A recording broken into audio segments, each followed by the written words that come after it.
Good evening, friends. I'm joined by good guest, Mr. Dr. Dan Kessler. And typically, hello, Dan, say hello. Good evening. How are you? Good, good. And normally we reserve our podcast for majors, tennis, and golf. But we felt that we had to do this one after probably witnessing one of the greatest three-set non-major matches between Carlos Alcaraz and probably one of the greatest of all time, Djokovic. And Djokovic just prevailed in three sets. Every point, every shot really mattered. So before I, jump into my comments, Dan, just wanted to hear your thoughts very quickly at the match we just witnessed. It's like you said, we don't usually do a podcast about non-majors and just a regular tournament in the middle of August. But we were kind of paying attention to the Cincinnati tournament this past week, texting back and forth, and we kind of saw how it had both Alcaraz and Djokovic as the 1 and 2 seed, and we kind of said if it gets to this point, it's going to be an epic match. We got some must-watch TV on a Sunday, and it lived up to all the hype and then some. With Djokovic came out strong up a break, but then he just hit the wall. It was 99 degrees, I think, with humidity in Cincinnati. The sun was blasting. And it was kind of the opposite of what happened to the French Open with Alcaraz, where he just wore out, cramped up early on. Djokovic looked like he was possibly going to retire. He looked sickly, pale, looking to his team for help. And then he just, Alcaraz got the first set. Djokovic pulled out the second tie break. And then the third set was just amazing. Back and forth. Djokovic had several championship points. Alcaraz came up with just amazing slugfest all the way to the end, and then unfortunately Alcaraz looked like his hand cramped up in the last few minutes, and a few points he might have given away, a few freebies to Novak, but Novak, man, did he earn that one. So yeah, my thoughts are amazing. Can't wait for the US Open. Absolutely, Dan. I mean, I was watching the match and almost didn't even want to move from the couch. I mean, that's how quality tennis it was, and the shots that Carlos was hitting, even saving match points, was incredible. Same thing with Carlos that actually had match points in the second set. He was actually up 4-2 after winning the first set 7-5. He was down 4-2 in the first set against Djokovic. Carlos came back and won it, and he was up 4-2. But one thing we have always learned from both these players is resiliency, and you can never count them out. And I think Djokovic is actually seeing a younger mirror image of himself on the other side. And there were many times I saw where Djokovic was applauding him. It almost seems like the master and the pupil there.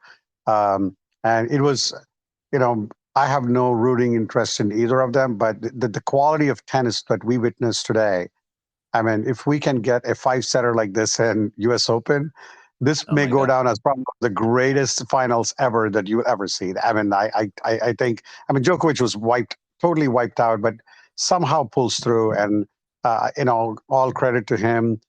Carlos had his chances, but today it didn't matter who won. I just think what we witnessed was probably the best tennis we ever saw.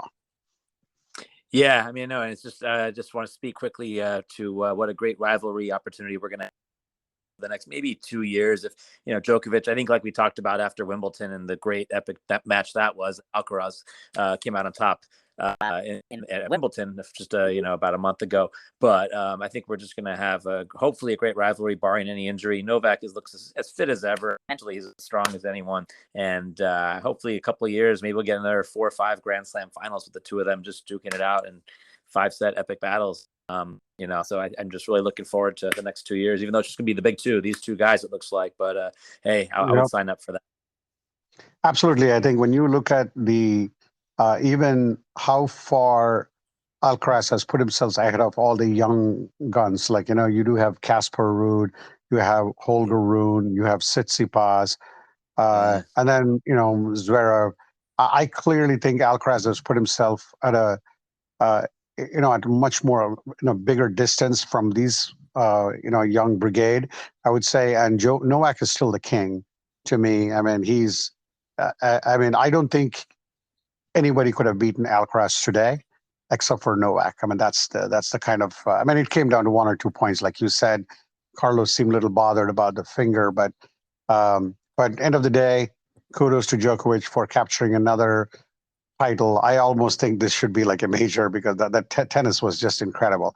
Um, so I know we turn our page to the U.S. Open, but before we wrap up this one, I do want to do a shout out to two players, which in the last 2 weeks, at least from an American standpoint, we had Jesse Pegula winning a tournament in Toronto, and then we had Coco Golf, winning against Iga in the semifinals, and the first time she has ever taken a set of her, and she manages to win two of them, and she beat I think Mukova, in straight sets today to capture her fifth title.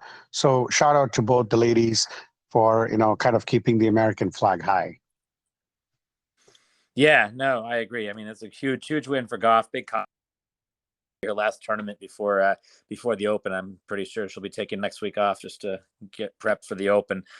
So huge confidence boost. For taking a set, I don't think off Iga in the past, and she took this match, so that was huge. And then Muchova, I think, had a nice run at Wimbledon, I think, to the semis, if I'm not mistaken. Right. Or a tough player. So two good players back to back in tough conditions with the heat in Cincinnati. So yeah. I think hopefully maybe she'll make a nice run at the Open, get an American, back to the final there. That would be nice. Yep. And I know we wanted to cover tennis, obviously, because we just came right off the thing. But one thing we also wanted to cover very quickly was the golf that was actually going on in parallel, the BMW Championship that Victor Hovland won. And, pretty good run by Scotty Scheffler and Matt Fitzpatrick and also Rory, I think. But I think Scotty probably had the best chance to kind of tie Victor. Wanted to hear your thoughts on that as well. Yeah, and I was just also eager to watch a little bit of that, like I said, because even though it's not a major, it's the FedEx, it's obviously more. But what's nice is it's got the whole field, all the great players, so it feels like a major because you got everyone there. You got Rory, Rahm, Spieth, Cantlay, all the big names. They're all there, and they're all on top of the leaderboard quite often at these FedEx events. So it had a stacked leaderboard with Scheffler, Fitzpatrick, a couple of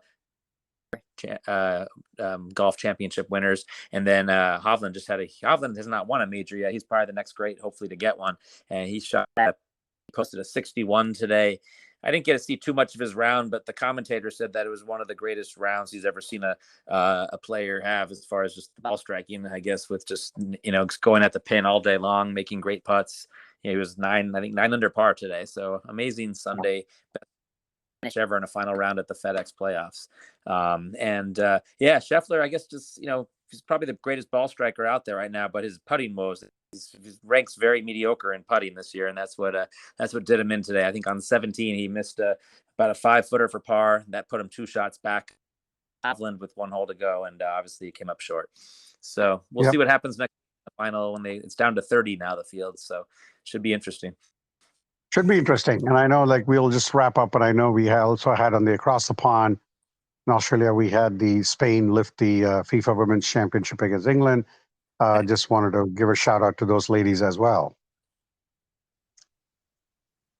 So with that, I think we wanted to do a quick wrap up. We will definitely be doing a preview of the U.S. Open, and the NFL season is upon us.